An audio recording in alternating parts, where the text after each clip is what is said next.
Bonjour à tous et bienvenue dans cette nouvelle revue de presse. Au sommaire ce mois-ci, les unités de compte de l'assurance vie battent de nouveaux records, un bug informatique retarde le traitement des déclarations de revenus de centaines de milliers de contribuables, et la hausse des prix de l'immobilier bénéficie à la province. L'assurance vie se porte toujours bien, selon les Échos et les derniers chiffres de la Fédération française de l'assurance. L'encours total atteint les 1848 milliards d'euros, soit une hausse de 5% sur un an. Ce produit a donc non seulement effacé ses pertes de l'année 2020 liées à la crise du Covid, mais également connu une forte progression depuis. L'Argus de l'assurance note que ce retour en force a bénéficié aux unités de compte, dont les cotisations ont atteint 4,9 milliards d'euros en juillet dernier, dépassant ainsi de plus d'1 milliard d'euros le précédent record pour un mois de juillet, qui remontait à presque 15 ans. L'investissement dans ces supports potentiellement plus rémunérateurs mais non garantis montre la volonté des Français de diversifier leur épargne pour en augmenter l'espérance de rendement tout en finançant l'économie et la relance, selon la FFA. Il y a également eu 250 000 transferts d'anciens contrats vers des nouveaux depuis le début de l'année. Grâce à la loi Pacte, il est désormais possible de transférer les sommes logées dans une assurance vie dans une autre, à condition de rester chez le même assureur. La FFA assure que ses membres veulent continuer à faciliter ce type d'opération. Une mauvaise nouvelle attend environ 1 million de contribuables selon une information de RMC.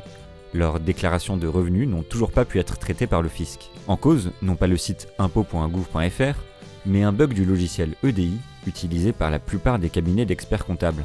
Les personnes concernées sont donc essentiellement des artisans, des commerçants, des agriculteurs et des professions libérales.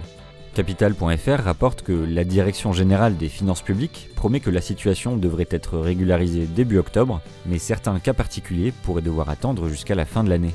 Cela peut poser un problème de trésorerie important pour certains de ces professionnels qui ont été fortement impactés par la crise du Covid. Capital donne l'exemple d'un podologue à qui l'administration doit 9 000 € et qui ne sait pas encore quand il sera remboursé.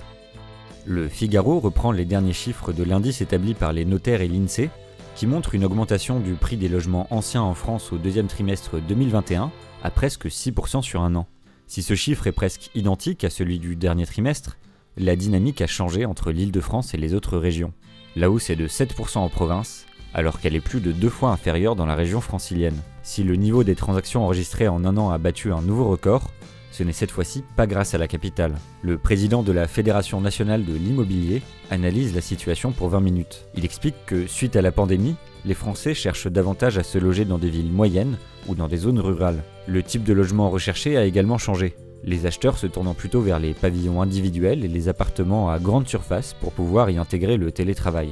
Du coup, la hausse annuelle des prix des maisons est plus rapide que celle des appartements. C'est tout pour cette nouvelle revue de presse, on se retrouve très vite pour un nouveau point sur l'actualité des finances.